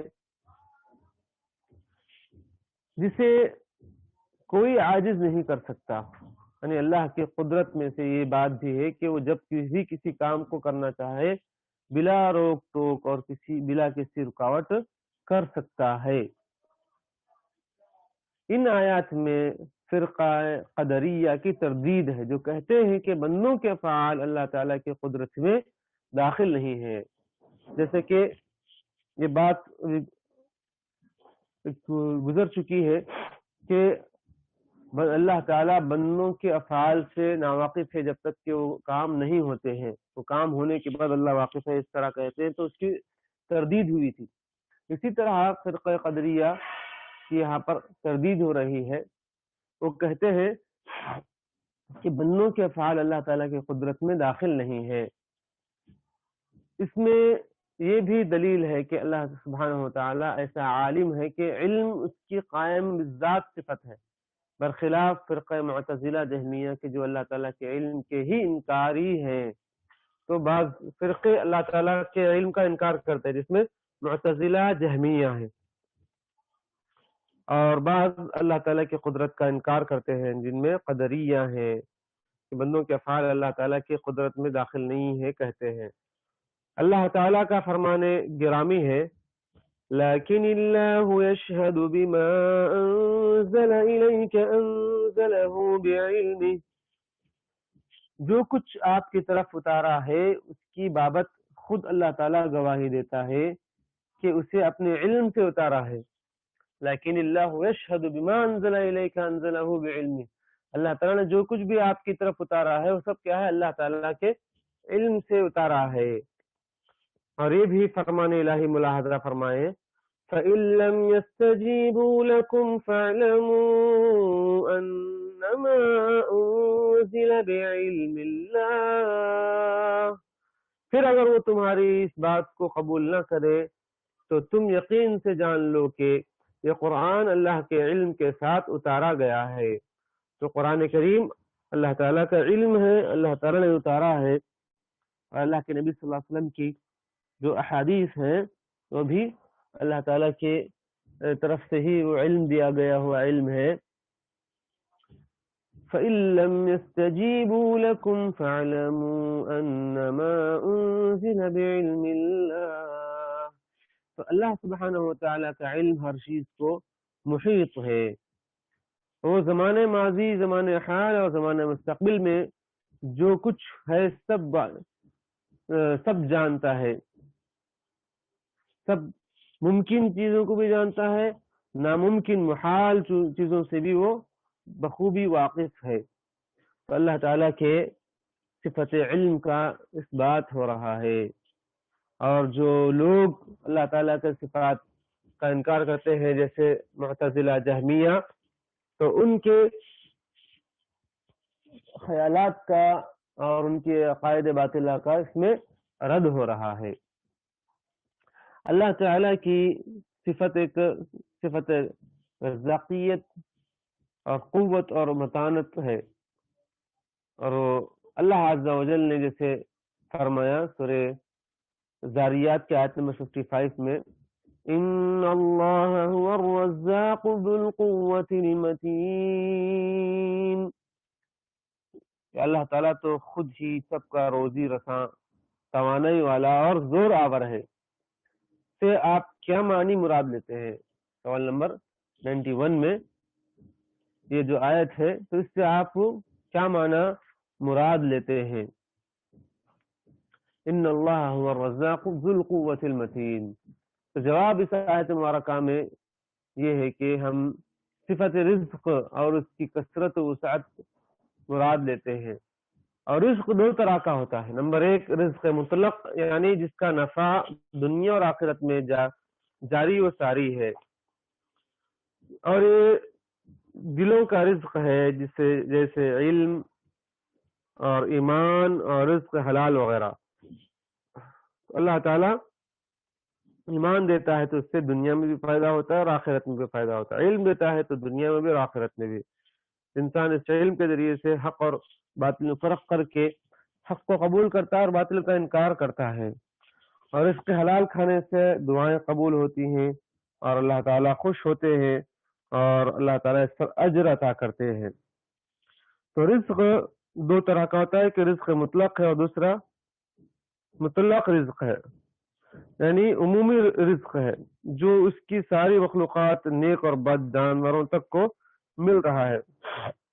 ایک رزق مطلق ہے جو خالص مومن بندوں کو وہ دیا جائے گا، اور مطلق رزق ہے جو عمومی ہے جو ساری مخلوقات کو دیا جائے گا. اس میں نیک لوگ بھی شامل ہیں، بد لوگ بھی شامل ہیں، برے لوگ بھی، جانوروں بھی شامل ہیں. اس میں حلال و حرام دونوں داخل ہیں. اللہ تعالیٰ ہی یہ رزق دینے والا ہے.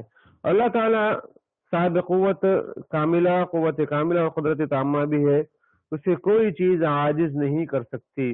ذو القوت المتین، قوت والا، طاقت والا ہے. اس کی قوت و سلطنت اور غلبے سے کوئی چیز بھی باہر نہیں ہو سکتی اور نہ باہر ہے. اس نے پوری کائنات میں رزق کو وافر پہنچایا ہے. دیکھو اللہ تعالیٰ کتنا جو عظیم ہے، سب کو کھلاتا پلاتا ہے اور ہر چیز نئی نئی چیزیں اگاتا ہے.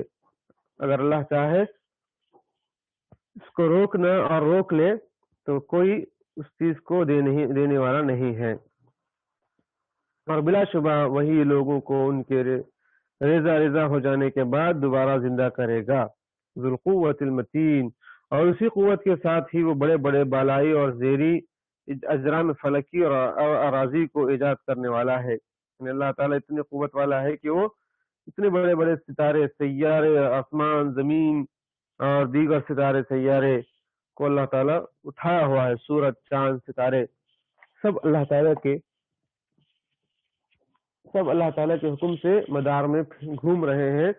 کوئی اللہ تعالیٰ کی اجازت کے بغیر ادھر ادھر نہیں گھوم سکتا. جو اللہ تعالیٰ نے جس کام پر لگا دی ہے وہ کام کر رہے ہیں، تو اللہ تعالیٰ اس بات پر طاقت رکھتا ہے، وہی اسی کے حکم سے سب کچھ چل رہا ہے. اللہ تعالیٰ کے اسماء مبارکہ میں سے ایک نام المتین ہے، ذو القوت المتین، اور متانت قوت مضبوطی پر دلالت کرتا ہے، اور متانت قوت مضبوطی پر دلالت کرتا ہے. اللہ تعالیٰ انتہائی زبردست قوت اور قدرت والا ہے، ایسا قوی ہے جو بالائی قوت کا مالک ہے. تمام حالتوں میں کسی حالت میں بھی اس کی جانب عاجزی کو منسوب نہیں کیا جا سکتا. صفت قوت اور صفت قدرت اس کی ذاتی صفات ہیں، جیسے کہ صفت علم ہے، صفت حیات ہے، ویسے ہی صفت قوت اور صفت قدرت اس کی ذاتی صفات میں سے جو اللہ تعالیٰ سے کسی وقت بھی الگ نہیں ہو سکتی. سوال نمبر 91 مکمل ہوا. اس کا جواب سوال نمبر 92 میں کہ اللہ تعالیٰ کے مندرجہ ذیل فرامین سے آپ کیا سمجھ رہے ہیں؟ کیا فرامین کیا ہے؟ ان اللہ کان سمیعا بصیرا، بے شک اللہ تعالیٰ سنتا ہے اور جانتا ہے. اور ایک آیت ہے قد سمع اللہ قول التي تجادلك في زوجها وتشتكي الى اللہ واللہ يسمع تحاوركما ان اللہ سمیع بصیر. یقیناً اللہ تعالیٰ نے اس عورت کی بات سنی جو تجھ سے اپنے شوہر کے بارے میں جھگڑا کر رہی تھی،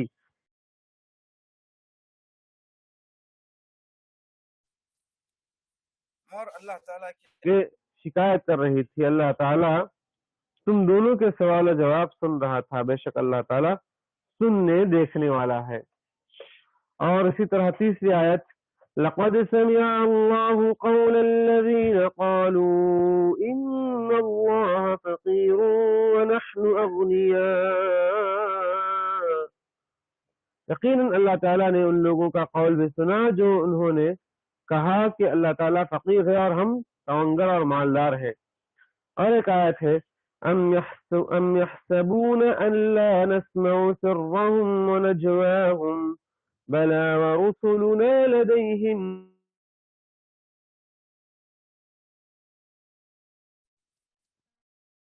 سورہ زخرف آیت نمبر 80. اس کا ترجمہ کیا ہے؟ کیا ان کا یہ خیال ہے کہ ان کی پوشیدہ باتوں کو اور ان کے مشوروں کو ہم نہیں سنتے؟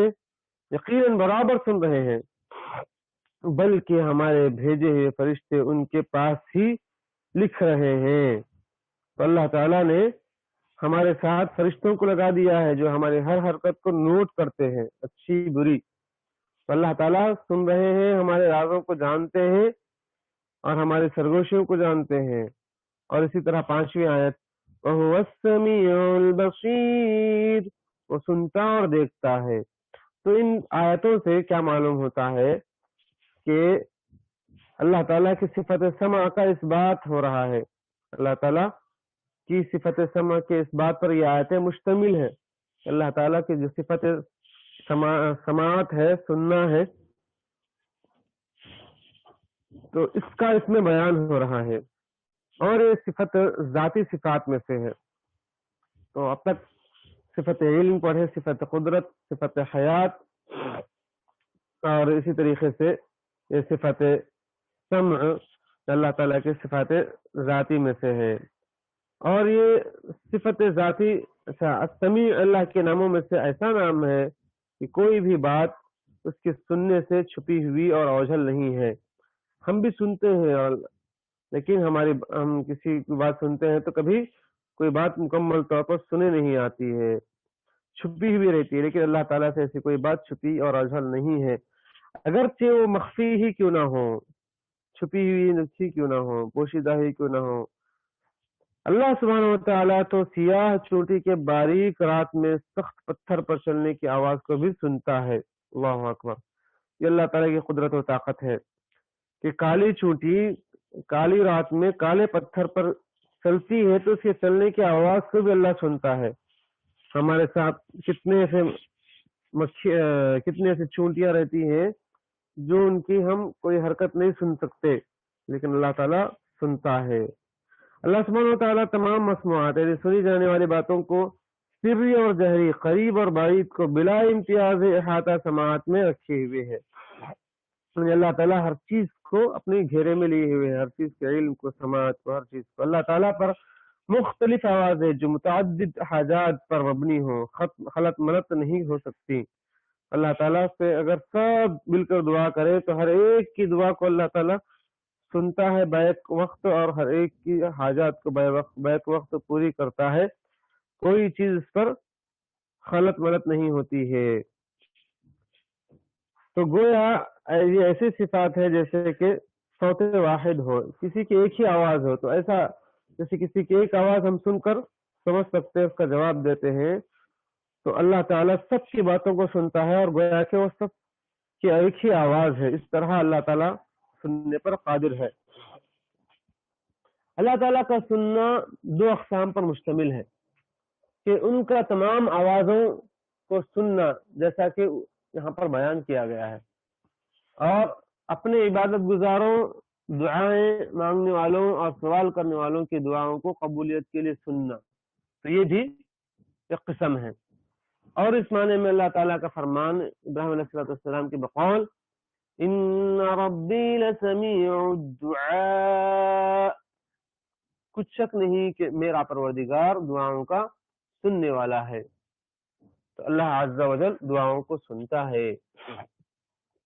تو یہاں پر ایک اور سوال ہے، اس کے بعد سوال نمبر 93 میں فعل استماع سے کیا مراد ہے؟ تو امام ابن قیم اللہ تعالیٰ نے اس کا جواب دیتے ہوئے فرمایا کہ اس سے 4 معنی مراد لیے جاتے ہیں۔ نمبر 1 ادراک، سمع ادراک یعنی جو اصوات آوازوں سے متعلقہ ہو۔ نمبر 2 سمع فہم اور عقل اور اس کے متعلقہ معانی، تو سننے کے بعد اس کو سمجھنا اور اس کے متعلقہ معنی کو بھی سمجھنا۔ سمع برائے منظوری اور جواب اور مانگنے والے کو عطا کرنا، یعنی سننے کے بعد اس کا جواب دینا اور اس کو وہ چیز عطا کرنا۔ سمع قبول و انقیاد، اور سن کر اس بات کو قبول کرنا، اس کی اطاعت و فرمانبرداری کرنا۔ تو یہاں پر جو ہے 4 معنی مراد لیے جا سکتے ہیں۔ تو پہلے معنی کی دلیل کہ سمع ادراک یعنی جو اصواتوں یعنی آوازوں سے متعلقہ ہے، تو اللہ نے فرمایا سورہ مجادلہ آیت نمبر 1 میں قد سمع اللہ قول التي تجادلك في زوجها، یقینا اللہ تعالیٰ نے اس عورت کی بات سنی جو تجھ سے اپنے شوہر کے بارے میں جھگڑا کر رہی تھی۔ تو یہ پہلی قسم ہے سمع ادراک، جو آوازوں سے اس کا تعلق ہے۔ نمبر اور اسی طریقے سے ایک اور آیت اس سلسلے میں لقد سمع اللہ قول الذین قالوا، یقینا اللہ تعالیٰ نے ان لوگوں کا قول بھی سنا جنہوں نے کہا ان اللہ فقیر ونحن اغنیاء۔ دوسرے معنی کی دلیل کہ سمع فہم اور عقل اور اس کے متعلقہ معانی۔ لا تقولوا راعنا وقولوا انظرنا واسمعوا، تم نبی کریم صلی اللہ علیہ وسلم کو راعنا نہ کہو بلکہ انظرنا کہو، یعنی ہماری طرف دیکھیے اور سنتے رہا کرو۔ تو صرف خالی سننا ہی مراد نہیں بلکہ فہم و عقل کا سننا مراد ہے، یعنی سن کر سمجھنا۔ اور یہ بھی ملاحظہ فرمائیں سمعنا واطعنا، ہم نے سننا اور اطاعت کی، تو یہاں پر سننا اور اطاعت کرنا، سمع برائے منظوری اور جواب مانگنے والوں کو عطا کرنا۔ اور تیسرے معنی کے دلیل سمع اللہ لمن حمدہ، سن لیا اللہ تعالیٰ نے اس آدمی کو جس نے اس کی حمد بیان کی، تو سن کر جواب دینا، اس چیز کو عطا کرنا۔ جو اللہ تعالیٰ کے سامنے ہم رکوع کرتے ہیں تو اس وقت رکوع سے اٹھنے کے بعد یہ دعا پڑھتے ہیں، سمع اللہ لمن حمدہ، سن لیا اللہ تعالیٰ نے اس آدمی کی بات کو جس نے اس کی تعریف کی، حمد بیان کی۔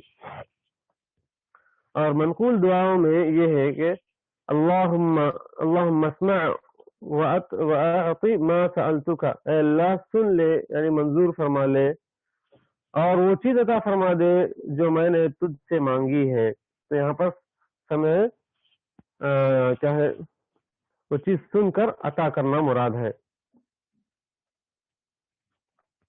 اللہ تعالیٰ اس چیز کو سن کر عطا کرنے پر قدرت رکھنے والا ہے۔ اور اسی طریقے سے اس کی ایک اور دلیل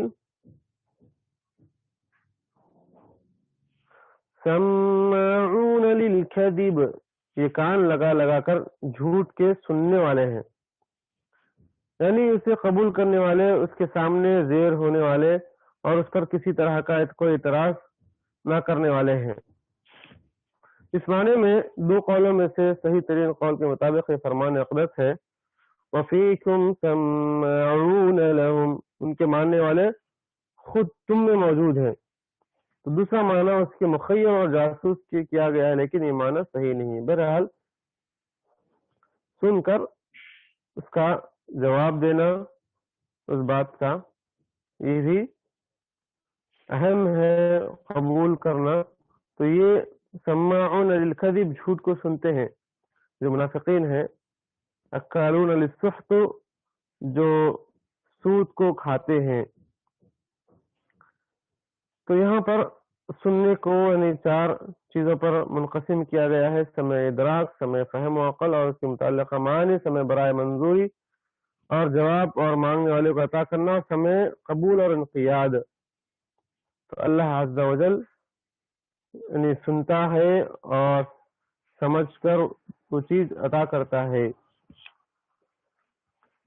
تو یہاں پر اللہ عز و جل کی صفت سماعت کا ذکر ہے، اور سوال نمبر 94 میں اللہ تعالیٰ کے صفت بصر کے اس بات کے دلائل تو صفت سماع کے ساتھ ہی گزر چکے ہیں، مگر آپ اللہ تعالیٰ کے نام نامی البصیر سے کیا معنی سمجھ رہے ہیں؟ تو اللہ تعالیٰ جو ہے بصیر ہے، اس کا مطلب کیا آپ سمجھ رہے ہیں؟ جواب کیا ہے؟ اس کا معنی یہ ہے کہ اس کی صفت بصر نے تمام مبصرات، دیکھی جانے والی اشیاء کو احاطہ کیا ہوا ہے، یعنی جو بھی چیز دیکھی جاتی ہے تو اللہ تعالیٰ اس کو احاطہ کیا ہوا، اس کو دیکھ رہا ہے۔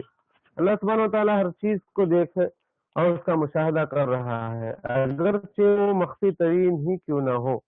اشیاء خواہ ظاہر ہو یا باطن، قریب ہو یا بعید، ظاہری پردے پر اور رکاوٹیں اس کے لیے دیکھنے میں کوئی اثر انداز نہیں ہو سکتی، ظاہری پردے اور رکاوٹیں اس کے لیے دیکھنے میں کوئی اثر انداز نہیں ہو سکتی۔ وہ تو کالی چونٹی کو باریک ترین رات میں سخت پتھر پر بھی دیکھ رہا ہے، وہ تو چھوٹی چونٹیوں یا ان سے بھی چھوٹی مخلوق کے رگوں میں اٹکی ہوئی اشیاء کو بھی دیکھ رہا ہے۔ اللہ اکبر۔ انسان کے جسم میں جو رگیں ہیں یا پھر مخلوقات دیگر جانوروں کے جسم کے اندر جو رگیں ہیں، چھوٹے ہو یا بڑے مخلوق ہو، اس کے اندر کیا چیز اٹکی ہوئی ہے وہ بھی دیکھ رہا ہے۔ وہ تو اندر جانے والی غذا کو بھی دیکھ رہا ہے، اس کے اعضاء کو، غذائی نالیوں کو بھی میں بھی کیا ہے وہ دیکھ رہا ہے، اگرچہ وہ انتہائی باریک ترین ہی ہوں۔ وہ خون کے سرخ اور سفید سیلز کو بھی، حتیٰ کہ تمام انواع و اقسام کے جرثوموں کو بھی دیکھ رہا ہے، جراثیم کو بھی دیکھ رہا ہے، بیکٹیریا کو بھی دیکھ رہا ہے، خواہ وہ مخفی ترین اور باریک ترین ہی کیوں نہ ہو۔ یعنی اللہ تعالیٰ اتنی باریک چیزوں کو بھی جانتا ہے، اور جو کچھ ان کے جسموں میں ہے سب کچھ دیکھ رہا ہے، کیونکہ وہی تو ہے جس نے انہیں اور ان میں سے موجود سب اعضاء کو تخلیق فرمایا ہے۔ کسی نے یوں کہا اس سلسلے میں، یا من یرا مد البعوض جناحها فی ظلمت اللیل البہیم العلیل، اے وہ ذات جو انتہائی باریک اور سیاہ شام رات کی تاریکی میں مچھر کے پروں کو پھیلے ہوئے دیکھتا ہے، وَيَرَى مَنَاطُ عُرُوقِهَا فِي نَحْرِهَا وَالْمُخُّ فِي تِلْكَ الْعِظَامِ النُّحَلِ، اے وہ ذات جو اس مچھر کے سینے کی رگوں میں اٹکی ہوئی چیزوں کو دیکھتا ہے اور اس کے لاغر اور پتلی پتلی ہڈیوں میں گدے کو بھی دیکھ رہا ہے اللہ عز و جل کہ امن علی بتوبۃ تمحو بها ما كان منی فی الزمان الاول، تو ایسی توبہ کا مجھ پر احسان فرما، تو ایسی توبہ کا مجھ پر احسان فرما جو گزشتہ اور پہلے زمانے کے میرے تمام گناہوں کو مٹا ڈالے۔ اللہ تعالیٰ سے ان صفات کے وسیلے سے دعا کر رہے ہیں کہ اللہ تعالیٰ تو میرے گناہوں کو بخش دے، معاف کر دے۔ تو یہاں اللہ تعالیٰ کی ایک صفت کا بیان ہوا، صفت سمع، صفت بصر اور کئی صفات کا یہاں پر تذکرہ ہوا ہے، اور آگے بھی صفت ارادہ اور مشیت کا بیان ہے، اور اسی طریقے سے اس کی اور صفت محبت کا بیان ہے، اور اللہ عز و جل کی صفت رحمت کا بیان اور اس کی اقسام رحمت کی اور اس کی مزید تفصیلات۔